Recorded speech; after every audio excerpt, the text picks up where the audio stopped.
కాంట్రాక్టర్ని ఎందుకు ఇడిచిపెట్టినరో ప్రజలకు చెప్పాల్సినటువంటి అవసరం ఉన్నది. అంటే ఇది కేవలం కుట్ర అన్న విషయం ప్రజలకు అర్థమవుతుందన్న సందర్భాన్ని తెలియజేస్తూ, మరి కాంగ్రెస్ పార్టీ ఇట్లా తెలంగాణకు ద్రోహం చేస్తుంటే బీజేపీ పార్టీ ఏం చేస్తుంది? ఎందుకు ఇప్పుడు వాళ్ళ పరిస్థితి ఏంటిది? చంద్రబాబు నాయుడు మీద ఆధారపడే కేంద్రంలో వాళ్ళు అధికారంలో ఉన్నారు. అందుకని చంద్రబాబు నాయుడు గారు తెలంగాణకు ద్రోహం చేసి జలదోపిడీ చేసుకుంటుంటే కూడా కిషన్ రెడ్డి గారు ఒక్క మాట మాట్లాడరు, బండి సంజయ్ గారు ఒక్క మాట మాట్లాడరు. 8 మంది ఎంపీలను గెలిపించి 8 మంది ఎమ్మెల్యేలను గెలిపిస్తే 8 రూపాయలు కూడా మనకు బడ్జెట్ లేకపోతే మాట్లాడేటటువంటి ధైర్యం లేదు. బీజేపీ పార్టీలో ఒకడే ఒకడు తెలంగాణ బిడ్డ ఈటెల రాజేంద్రన్ ఉన్నాడు, మరి ఆయనన్న మాట్లాడతాడేమో అని నేను అనుకున్నా. కానీ గోదావరి నీళ్లు అక్రమంగా చంద్రబాబు నాయుడు గారు తరలించకపోతుంటే ఈటెల రాజేంద్రన్న కూడా మాట్లాడలే. అన్నా రాజేంద్రన్న, తెలంగాణ ఆడబిడ్డల తరఫున, తెలంగాణ రైతుల తరఫున, తెలంగాణ జాగృతి తరఫున నేను మిమ్మల్ని రిక్వెస్ట్ చేస్తా ఉన్నా. ఆనాడు ఉద్యమంలో మనం ఏమన్నాం? బీజేపీ నాయకులు పదవుల కోసం పెదవులు మూసుకొని ఉన్నారని చెప్పినాం. ఇవాళ మీరు దయచేసి ఆ అపవాదు తెచ్చుకోకండి.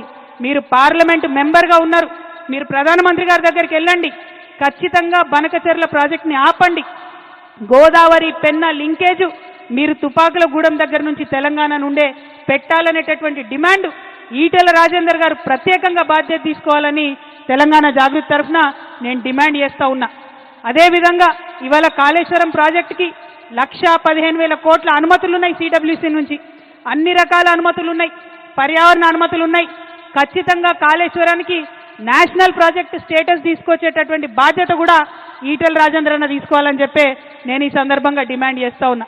మరి మీ అందరినీ నేను కోరేది ఒకటే, తెలంగాణ ఉద్యమం పుట్టిందే నీళ్ల కోసం, నిధుల కోసం, నియామకం కోసం. ఇవాళ నీళ్లలో అన్యాయం జరుగుతుంటే చూసుకుంటూ ఊరుకునేదే లేదు. ఒకవేళ మనం డిమాండ్ చేసినట్టు ముఖ్యమంత్రి గారు ఉత్తరం రాయకపోయినా, బీజేపీ పార్టీ వాళ్ళు చర్యలు తీసుకోకపోయినా తెలంగాణ జాగృతిని గల్లీ నుండి ఢిల్లీ దాకా ఉద్యమం చేస్తాం. మన గోదావరి నీటిలో మనకు రావాల్సిన 1000 టీఎంసీలు వచ్చేంత వరకు ఒక్క బొట్టు కూడా బనకచెర్లకు తరలిపోకుండా ఉద్యమాలు చేస్తామని సందర్భంగా తెలియజేస్తూ, మరి ఇక్కడికి పెద్ద ఎత్తున వచ్చినటువంటి నాయకులకు అందరికి కూడా మనస్ఫూర్తిగా ఉద్యమాభివందనాలు తెలియజేస్తా ఉన్నాను.